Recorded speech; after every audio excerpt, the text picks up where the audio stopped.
కాలచక్రంలో అహంకారపు అంతులేని పొరలను తొలగించినప్పుడే నీవు నిన్ను నీవుగా చూడగలవు. ప్రసాద్ భరద్వాజ. అహంకారం అనేది మనిషి తన నిజ స్వరూపాన్ని మరచిపోయిన స్థితిలో నిర్మించుకున్న ఒక భ్రమాత్మక గుర్తింపు. శరీరం, మనస్సు, బుద్ధి ఈ మూడింటి సమిష్టినే నేను అని భావించడం నుంచే ఆ భ్రమ ప్రారంభమవుతుంది. ఉపనిషత్తులు ఈ స్థితిని అవిద్యగా నిర్వచిస్తాయి. అవిద్యాయాం అంతరే వర్తమానాః అని కఠోపనిషత్తు చెబుతుంది. అవిద్యలో మునిగిపోయినవాడు తన చుట్టూ ఉన్న పొరలనే సత్యమని భావిస్తాడు.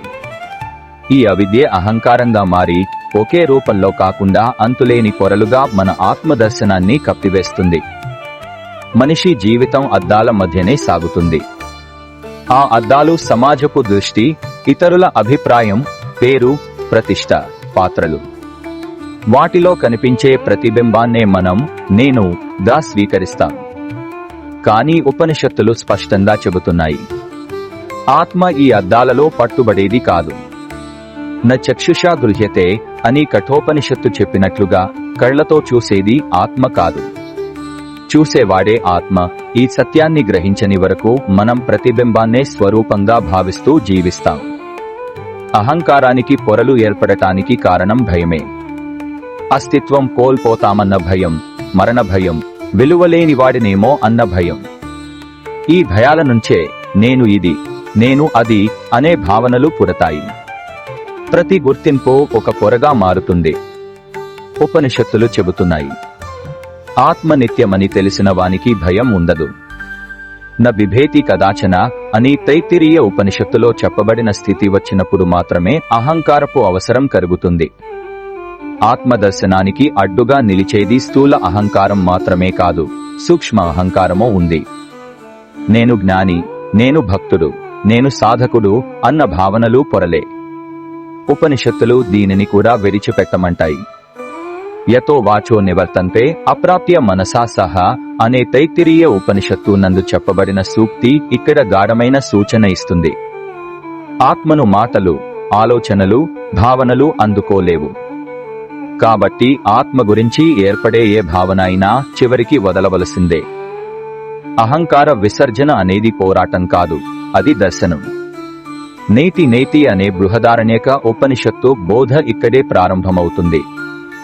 ఇది నేను కాదు, ఇది కూడా నేను కాదు అని శరీరాన్ని, మనస్సును, భావాలను, ఆలోచనలను ఒక్కొక్కటిగా గమనిస్తూ వదలడం.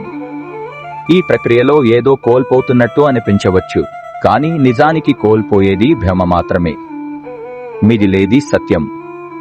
పొరలు తొలగినప్పుడు ఏదైనా ప్రత్యేకమైన అనుభూతి వస్తుందని ఆశించడం కూడా అహంకారమే. ఉపనిషత్తులు చెప్పేది భిన్నం. అక్కడ అనుభవించేవాడు లేదు, అనుభూతి వేరుగా లేదు. అహం బ్రహ్మాస్మి అనే బృహదారణ్యక ఉపనిషత్తులోని మహావాక్యం కేవలం గొప్ప ప్రకటన కాదు, అది ఒక మౌన సత్యం. అక్కడ నేను అనే పరిమిత భావం కరిగిపోతుంది, కానీ అస్తిత్వం నశించదు, అది విస్తరిస్తుంది. జ్ఞానోదయం తర్వాత కూడా శరీరం పనిచేస్తుంది, మనస్సు స్పందిస్తుంది, అహంకారం నీడలా కనిపిస్తుంది. కానీ అది ఇక బంధించదు. కర్తృత్వ భావం కరిగిపోతుంది. నైవ కించిత్ కరోమి అనే స్థితి సహజంగా ఏర్పడుతుంది.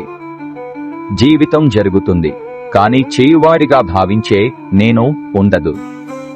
ఇదే ఉపనిషత్తులు సూచించిన జీవన్ముక్త స్థితి. చివరికి ఉపనిషత్తులు మనకు ఇచ్చే సందేశం ఒకటే, ఆత్మను పొందాల్సిన అవసరం లేదు, ఎందుకంటే నీవే అది. అహంకారపు అంతులేని పొరలు తొలగినప్పుడు కొత్తదేమీ కనిపించదు, ఎప్పటినుంచో ఉన్న సత్యమే స్వయంగా ప్రకాశిస్తుంది. అద్దం అవసరం లేకుండా, ప్రమాణం అవసరం లేకుండా నిశ్శబ్దంగా నిలిచే ఆ సాక్షి చైతన్యమే నీ అసలైన స్వరూపం. ఈ వీడియోలో తెలియచేసిన విషయాలు ఉపయోగకరంగా ఉన్నాయి అనిపిస్తే ఇటువంటి వీడియోలు మరిన్ని పొందడానికి చైతన్య విజ్ఞానం ఛానల్కు సభ్యత్వాన్ని పొందండి.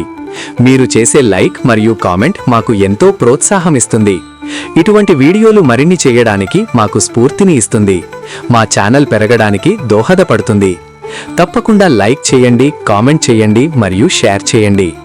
జై గురుదేవ్. శుభమస్తు. స్వస్తి. ప్రసాద్ భరద్వాజ.